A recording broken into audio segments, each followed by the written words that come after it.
ഒരാൾ സൗദി അറേബ്യയിൽ നിന്ന് 10 നോമ്പ് അനുഷ്ഠിച്ചു കേരളത്തിലേക്ക് വന്നു. ഇവിടെ 9 നോമ്പേ ആയിട്ടുള്ളൂ. അയാൾക്ക് 30 നോമ്പ് പൂർത്തിയാവുമ്പോൾ നാട്ടുകാർക്ക് 29 നോമ്പാണല്ലോ ആവുക. ഈ വേളയിൽ ഇദ്ദേഹം 31ാമത്തെ നോമ്പ് അനുഷ്ഠിക്കണോ?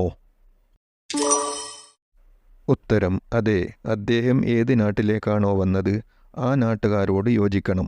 അപ്പോൾ അദ്ദേഹം 31 നോമ്പ് അനുഷ്ഠിക്കണം. അല്ലാതെ ഒറ്റക്ക് പെരുന്നാൾ ആഘോഷിച്ചുകൂടാ.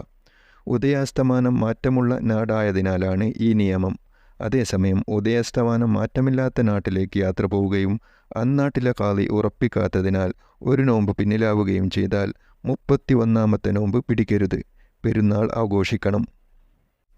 എല്ലാ മാസങ്ങളിലും മാസപ്പിറവി കണ്ടുപിടിക്കുന്നതിൻ്റെ വിധിയെന്ത്?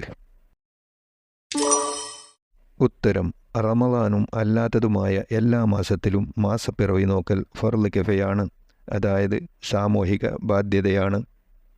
സൂക്ഷ്മദർശിനിയിലൂടെ കണ്ട മാസപ്പിറവിയെ അടിസ്ഥാനപ്പെടുത്തി നോമ്പനുഷ്ഠിച്ചുകൂടെ? ഉത്തരം: പറ്റില്ല. കർമ്മശാസ്ത്ര പണ്ഡിതന്മാർ പറയുന്നത് ശ്രദ്ധിക്കുക. ചെറിയ വസ്തുക്കളെ വലുതാക്കി കാണിക്കുകയോ ദൂരെയുള്ളതിനെ അടുപ്പിച്ച് കാണിക്കുകയോ ചെയ്യുന്ന ഉപകരണങ്ങളിലൂടെയും മറ്റും മാസപ്പിറവി കണ്ടാൽ റമളാൻ നോമ്പ് നിർബന്ധമില്ല.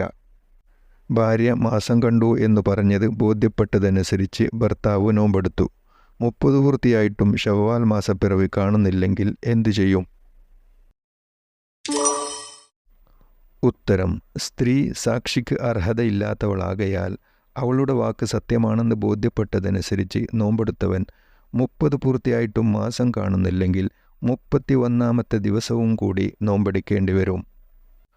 മാസപ്പിറവി ദർശിച്ച രാജ്യത്ത് നിന്ന് കാണാത്ത രാജ്യത്തേക്ക് മാസം കണ്ട വിവരവുമായി ആളെ അയച്ചാൽ അവരെ അനുകരിച്ച് ആ നാട്ടുകാർക്കു നോമ്പ്, പെരുന്നാൾ എന്നിവ അനുഷ്ഠിക്കാമോ? ഉത്തരം: ഉദയവ്യത്യാസമില്ലാത്ത വിധമുള്ള അയൽ രാജ്യങ്ങളിലേക്ക് അവിടുത്തെ ദർശനം സ്ഥിരപ്പെടും വിധം സാക്ഷികൾ ഖാളിയുടെ മുമ്പിൽ സാക്ഷി പറയുകയും ഖാളി വിധിക്കുകയും ചെയ്താൽ ആ നാട്ടുകാർക്കൊക്കെയും നോമ്പ്, പെരുന്നാൾ അനുഷ്ഠിക്കൽ നിർബന്ധമാകും. ഖാളി സ്ഥിരീകരിച്ചിട്ടില്ലെങ്കിൽ പ്രസ്തുത ദർശന വിവരവുമായി വന്നവരെ വിശ്വസിക്കുന്നവർക്ക് മാത്രം നോമ്പും പെരുന്നാളും അനുഷ്ഠിക്കാം. ദൂരദർശിനി പോലെയുള്ള ഉപകരണങ്ങൾ കൊണ്ടൊരാൾ മാസപ്പിറവി ദർശിച്ചാൽ അത് അവലംബിച്ച് മാസമുറപ്പിക്കാമോ?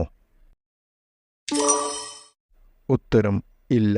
സാക്ഷിമൊഴി സ്വീകരിക്കണമെങ്കിൽ ഷഅബാൻ 29-ന് സൂര്യൻ അസ്തമിച്ച ശേഷം സാധാരണ നഗ്നനേത്രങ്ങൾ കൊണ്ട് ബാലചന്ദ്രനെ കാണണം. കണ്ണാടി, വെള്ളം, ദൂരദർശിനി പോലെയുള്ള ഉപകരണങ്ങൾ കൊണ്ടുള്ള കാഴ്ചയ്ക്ക് യാതൊരു പരിഗണനയും ഇല്ല. സ്വപ്നത്തിലൂടെ നബി സല്ലല്ലാഹു അലൈഹി വസല്ലം റമളാനായിട്ടുണ്ടെന്ന് പറഞ്ഞാൽ അതനുസരിച്ച് നോമ്പ് നിർബന്ധമാകുമോ? ഉത്തരം: ഇല്ല. ഇമാം ഇബ്നു ഹജർ റളിയല്ലാഹു അൻഹു പറയുന്നു, ഒരാൾ നബി സല്ലല്ലാഹു അലൈഹി വസല്ലമയെ സ്വപ്നം കാണുകയും നാളെ റമളാനാണെന്ന് നബി സല്ലല്ലാഹു അലൈഹി വസല്ലം പറയുകയും ചെയ്താൽ അതുകൊണ്ട് നോമ്പ് നിർബന്ധമില്ല.